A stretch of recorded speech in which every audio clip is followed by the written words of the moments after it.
अभी हम लोग हैं खीरिया के बाग में और इस आंदोलन को जो आजमगढ़ एयरपोर्ट का विस्तारीकरण का आंदोलन चल रहा है, आज इसने पूरे कर लिए हैं 4 महीने।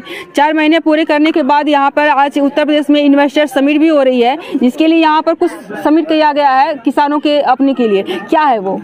देखिए क्या है कि जिस तरीके से किसानों की मजदूरों की ज़मीन लूटने के लिए सरकार बैठ करके वहाँ पर लखनऊ में दुनिया भर के पूंजीपति बैठे हैं कि कैसे लूटा जाए। विदेशी कंपनियां आई हुई हैं, विदेशी कंपनियां आई हैं, तमाम अलग अलग देशों से आए हैं। उसी तरीके से आज किसान और मजदूर जो है यहाँ पर आए थे, बैठे थे। हमारे बीच में मनोज सिंह जी गोरखपुर से आए हैं और मैत्री योजना से लेकर तमाम वहाँ पर जो भूमध्यगढ़ के कानूनी जो दांव पेच समझने वाले हैं, उन्होंने भी अपनी बात रखी है। चतुरानंद जी हमारे बीच में किसान नेता हैं, देवरिया से आए हैं।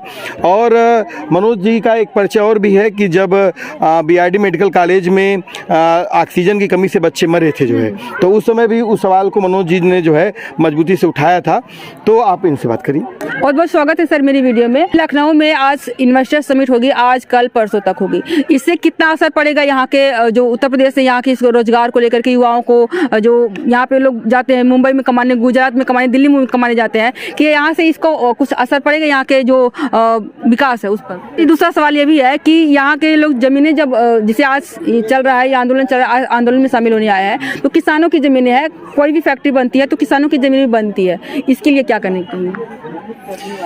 देखिए, फैक्ट्रियों के बनने का दौर लगभग ख़त्म हो चुका है और कोई भी समिट लखनऊ में करा लें, कोई इन्वेस्टमेंट नहीं होने वाला है इनके यहाँ, क्योंकि आर्थिक मंदी का दौर चल रहा है और सारी चीज़ें अधिक पैदा हो रही हैं और बिक नहीं पा रही हैं, बाजार भरा पड़ा हुआ है। और आप ये देखेंगे कि लंबे समय से जब इन्होंने सेज बनाया था, स्पेशल इकोनॉमिक जोन्स बनाए और लोगों ने कहा कि उसमें कोई इस देश का नियम कानून लागू नहीं होगा, जो फैक्ट्री वहाँ आएगी जिस देश की वो जैसे चाहेगी वैसे उसको चलाएगी, फिर भी वह ग्रोथ विकास नहीं कर पाया और लगातार यहाँ रोजगार की स्थिति खराब होती गई। इस देश में विदेश के माल को ला करके बेचना शुरू किया इन्होंने, सारे चाइनीज माल आते हैं यहाँ और विदेश से चीज़ें आती हैं। ऐसा तो नहीं हो सकता है कि अगर यहाँ पे खुद बनने लगे तो चाइनीज माल ना आए?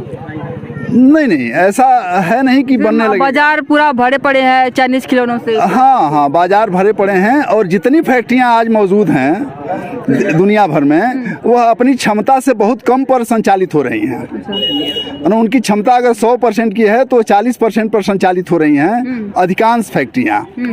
ये दौर है आज का। तो ऐसे में दूसरी ये जो चीज़ें हैं ये रोजगार देंगी और उसके बाद उन्नत टेक्नोलॉजी का विकास हुआ है और आपके पास एक्सप्रेसवे और हाईवे बना है, आपने देखा होगा।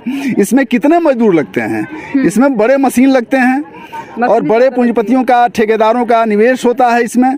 इसके अलावा श्रम रोजगार कितने लोगों को मिलता है। पहले पतली सड़कें जो बनती थी और मजदूर मिलकर के उसको मिट्टी भर के बनाते थे, उसमें जितना रोजगार मिलता था, मनरेगा में जितना रोजगार मिलता है, उसके तुलना में कोई भी इस देश की इस वर्तमान में चलने वाली फैक्ट्री या इस तरह का जो इन्वेस्टमेंट होगा उसमें रोजगार नहीं मिलने वाला है। लेकिन मनरेगा में उन्होंने बजट घटा दिया है, दूसरे चीज़ों में बजट घटा दिया है। तो ये स्टंट है इनका और ये सिर्फ यहाँ के मजदूरों को और कम मजदूरी पर काम कराने के लिए, मजबूर करने के लिए। वो कहेंगे कि आप कम मजदूरी पर काम करने को दीजिए, हमको 12 घंटे काम करवाइए और किसानों की जो चीज़ है, जो उनका माल है वो सस्ते में उपलब्ध कराइए, हमको खेती सस्ते में, ज़मीन सस्ते में उपलब्ध करा दीजिए। तो लूटने के लिए वहाँ इकट्ठे होंगे। और आपको बताएं किसी कहा है विचारक ने कि जब ये पूंजीपति इकट्ठे होते हैं एक साथ तो किसानों और मजदूरों के खिलाफ सिर्फ षड्यंत्र करते हैं, उससे कोई विकास नहीं होता है। जब निजी क्षेत्र के लोग विकास नहीं कर सकते हैं, जो भी विकास होगा, अगर सार्वजनिक सेक्टर होगा, अगर सारे चीज़ों का राष्ट्रीयकरण होगा और निजी कारपोरेट को बाहर किया जाएगा विकास के दायरे से, तब वास्तव में इस समाज का, देश का विकास होगा और यहाँ के लोगों को रोजगार मिलेगा। आप कहना चाहते हैं कि प्राइवेट कंपनियां ना करके सरकार अपना खुद का उद्योग धंधा लगाए, जिसकी वजह से लोगों को रोजगार मिले? सारे उद्योग धंधों पर सरकार का और जनता का कब्जा होना चाहिए, नियंत्रण होना चाहिए और किसी कारपोरेट का नियंत्रण नहीं होना चाहिए। अगर देश के किसी भी कंपनी में देश की जनता काम करती है और देश की जनता के लिए उत्पादन होता है तो उसकी मिल्कियत भी जनता की होनी चाहिए। बिल्कुल। और उसका एक आदमी को मिल्कियत होनी नहीं चाहिए उसका खामियाजा हम देख रहे हैं, अडानी के रूप में देख रहे हैं, किसी और रूप में देख रहे हैं। अपने भारत में तो ये भी है ना कि 75% जो ओनर है उनके पास हो, बाकी आम जनता के पास हो शेयर। ये तो ऐसा इन्होंने कर इसमें भी दिया हो सकता है। ऐसा इन्होंने कर दिया है।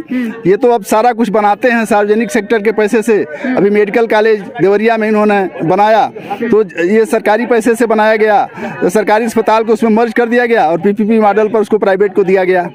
तो ऐसे बना देते हैं, बनाते हमारे पैसे से हैं, अधिग्रहण करते हैं और दे देते हैं कारपोरेट के लिए। तो ये कारपोरेट के लिए काम कर रहे हैं और ये जिनको भी बुला रहे हैं उनके विकास की क्या, देश की जनता के विकास की जरूरत है और देश की जनता की संपत्ति है। कोई अपने यहाँ से संपत्ति लेकर नहीं आ रहा है। जनता का अगर विकास करना हो तो कैसे होगा, कोई उपाय हो इसका?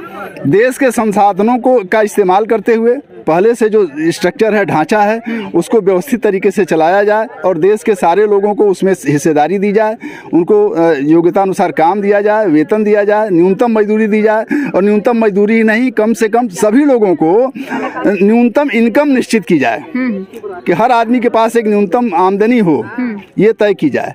और ये जो श्रम कानून है, जो न्यूनतम मजदूरी है उससे कम पर कहीं काम किसी से न लिया जाए।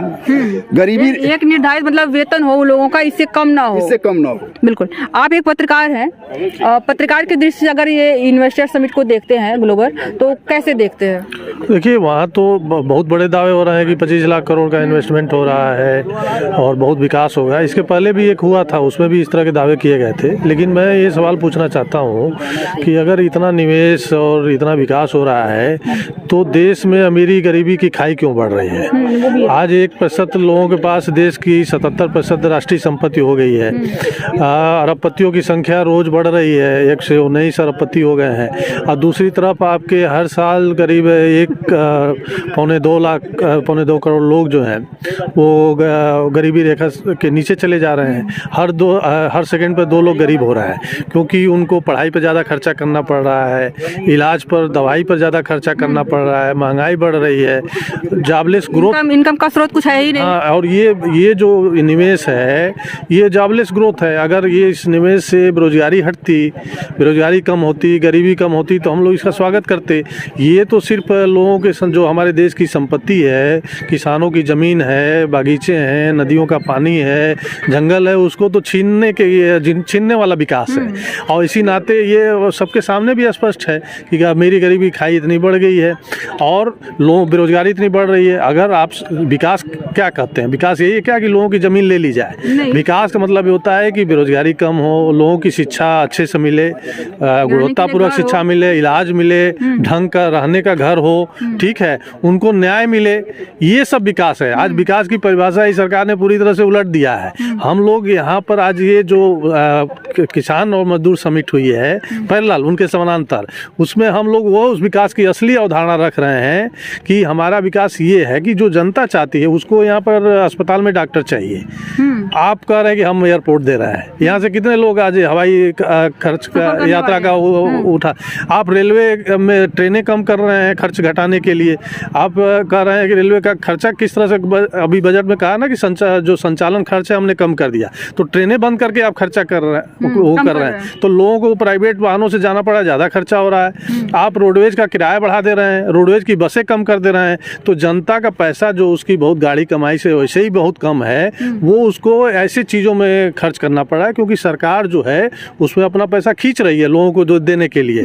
आप देखेंगे कि इसी बजट में जो सामाजिक सुरक्षा की जितनी योजनाएं थी, चाहे मनरेगा हो, चाहे वो और भी स्वास्थ्य का बजट हो, शिक्षा का बजट, सब में कुछ पैसा काटा है। उन्होंने मनरेगा को कम करने का कुछ प्रावधान भी दिया है, कैसे उसको हमने क्यों कम किया? जब से सरकार है तब से मनरेगा का बजट कम कर रही है, तो लोगों के पास पैसे नहीं जा रहे हैं क्योंकि वो बोल रहे हैं कि हमारे पास अलग रोजगार का साधन है, वो प्रोवाइड करवा रहे हैं। आप केंद्र सरकार के 10 लाख पद खाली पड़े हुए हैं सरकारी नौकरी को, उसको भर नहीं रहे हैं।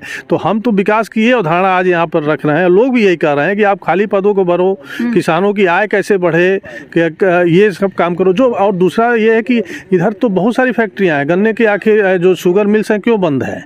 यहाँ सबसे ज़्यादा इस इलाके में बुनकर हैं, उनकी कटाई मिलें क्यों बंद है, जिससे उनको सूत और ये सब चीज़ें मिलती थी। तो असल विकास तो ये होगा कि जो बड़ी आबादी है, किसानों की है, बुनकरों की है, उनके उन्नति कैसे, वो तरक्की कैसे करें, उसको आप करने के बजाय आप केवल उद्योगपतियों के जो 1% लोग हैं, ये सारा विकास का मॉडल जो है, और सरकार केवल फैसिलिटेटर हो गई है ये पूंजीखोरों की।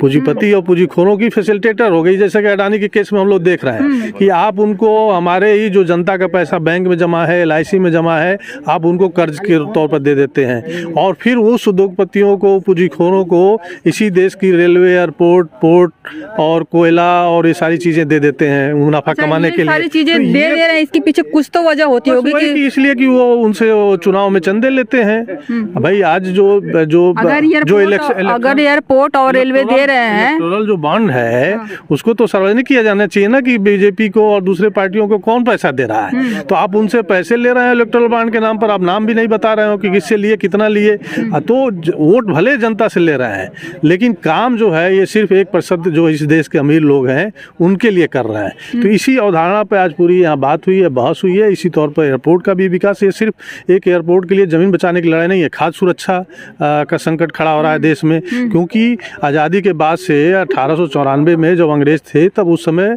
भूमि अधिग्रहण कानून बना था, फिर 2013 में बना है। इस दौरान आप देखिए कि इस दौरान इस देश में 1.5 लाख वर्ग किलोमीटर जमीन प्रोजेक्ट्स के नाम पे चली गई है। उसका पूरा एरिया एक बांग्लादेश के बराबर है। तो इतनी बड़ी जमीन छीन लेंगे आप तो अन्न का उत्पादन घटेगा। ग्लोबल वार्मिंग हो रही है, जलवायु परिवर्तन हो रहा है, इससे भी अनाज का उत्पादन घट रहा है। तो जब बढ़ती हुई आबादी और लोगों के अनाज के खाद्य संकट की भी सुरक्षा चुनौती होगी, पूरे दुनिया में चर्चा हो रही है। और जो ये इन्वेस्ट करना हो रहा है ना, उसकी तो रिपोर्ट आई है कि भाई ये जो फॉरेन इन्वेस्टमेंट है इसने देश में जो जमीनों का रकबा जो है कम किया है, लोगों की खाद्य असुरक्षा को बढ़ाया है, असमानता को बढ़ाया है। वो दुनिया भर में भी हो रहा है और भारत में सबसे ज़्यादा। भारत पहला ऐसा देश है जो असमानता को कम करने का में उसका रिकॉर्ड सबसे खराब है, सबसे यहाँ खराब पे है। जनसंख्या भी तो ज्यादा है, मेन कारण जनसंख्या हो सकता है। नहीं, जनसंख्या तो हमारा एक ताकत भी है, क्योंकि आज भारत की जो जनसंख्या है उसमें सबसे ज्यादा युवा हैं।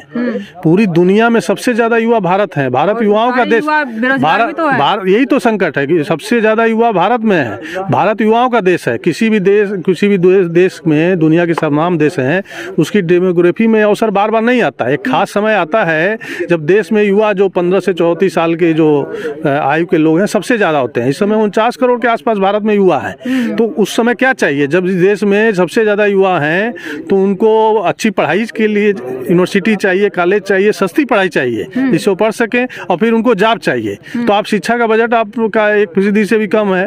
आपके सारे पोस्ट खाली पड़े हुए हैं यूपी से लेकर केंद्र तक। ये आप, और जिस उम्र में लोग नौकरी की मांग कर रहे हैं उसमें आप पेंशन योजना लागू कर रहे हैं। अग्निवीर क्या है, 4 साल के बाद आप रिटायर होकर पेंशन ले लीजिए। 22-24 साल की उम्र में लोग नौकरी खोजते हैं, तो आप रिटायरमेंट में जिनको पेंशन मिलनी थी वो भी खत्म कर दिए। तो ये एक बड़ा सवाल है ये, जिस पर हम लोग बातचीत कर रहे हैं, बात कर रहे हैं कि जो युवा हैं उनको आप पेंशन 4 साल में पेंशन, अग्निवीर 4 साल नौकरी करने के बजाय पेंशन दे रहे हैं। तो मजाक है ना देश के युवाओं के साथ। एक मजाक ही नहीं, क्रूर अपराध है। यही कारण है कि आप देखिए कि जो उसका रिपोर्ट है NCR नेशनल उसका डेटा जो आता है क्राइम रिकॉर्ड ब्यूरो का, उस देश में सबसे ज़्यादा आत्महत्या कौन लोग कर रहे हैं, युवा कर रहे हैं, क्योंकि उसको जॉब नहीं मिल रही। किसान इसलिए कर रहे हैं उसकी खेती खराब होती जा रही है, उसमें सरकार कोई सहायता नहीं दे रही। और तो और ये जो पूरा ये लॉकडाउन हुआ, कोरोना हुआ, उसके बाद जो रेहड़ी और पटरी व्यवसायी हैं जो किसी तरह से लगा लेते हैं, उनकी भी सुसाइड में बहुत ज़्यादा बड़ी वृद्धि हुई है। ये सब दिखाता है कि भारत में स्थिति, जो सामाजिक स्थिति है, अच्छी नहीं है। लोग संकट में हैं, आत्महत्याएं बढ़ रही हैं, गरीबी बढ़ रही है। गरीबी के कारण परिवार सुसाइड कर रहे हैं। आप रोज अखबार उठा लीजिए, उसमें सामूहिक आत्महत्याएं, लोग परिवार के साथ सुसाइड कर ले रहे हैं। तो ये सरकार की तरफ चिंता करने के बजाय 3 दिन का एक बड़ा तमाशा और लोगों को जुटा कर ये सुसाइड जैसे समस्या अगर रोकनी हो तो सरकार को ऐसा क्या करना चाहिए जिससे इन लोगों को जो समस्या सुसाइड वाली है, जैसे किसान हो गए, युवा हो गए, रोजगार वाली, तो ऐसा क्या कदम उठाना चाहिए? तो ये कि नौकरी आप दीजिए, देश में सबसे ज़्यादा युवा हैं, उनको सारे रिक्त पदों को भरिए, किसानों की आय बढ़ाइए, खेती में जो सहायता हो सकती है वो करिए, फिर उसको पढ़ाई लिखाई सस्ती करिए, इलाज सस्ता करिए, इलाज जो स्वास्थ्य का बजट है उसको बढ़ाइए, शिक्षा का बजट बढ़ाइए, तब जाके समाज में एक स्थिरता और उनके साथ एक खुशनुमा माहौल बनेगा। केवल बात करने से, आप बात करते हैं विकास की, लेकिन विकास सिर्फ 1-2% लोगों के लिए होता है। देश के सभी 98-99% लोग जो हैं, जो सामान्य तौर पर गरीब हैं और मध्यम वर्गीय लोग हैं, उनके विकास की योजनाएं जब तक आप ठोस रूप से नहीं बनाएंगे तब तक की स्थिति में परिवर्तन नहीं। बिल्कुल बिल्कुल सही कहा आपने। अभी आप लोगों का जो धरना आंदोलन चल रहा है आज 4 महीने, कल पूरे कर लिए 4 महीने बाद आज एक दिन हो गया, क्या कहना चाहिए, कितना ग्रोथ लग रहा है इसमें, क्या लग रहा है कि कहाँ तक जाएगा? जीतेंगे भाई। ये धरना हमारा जो चल रहा है ये दृढ़ निश्चय के साथ चल रहा है कि जब तक हम जीत हासिल नहीं कर लेंगे धरना तब तक चलेगा।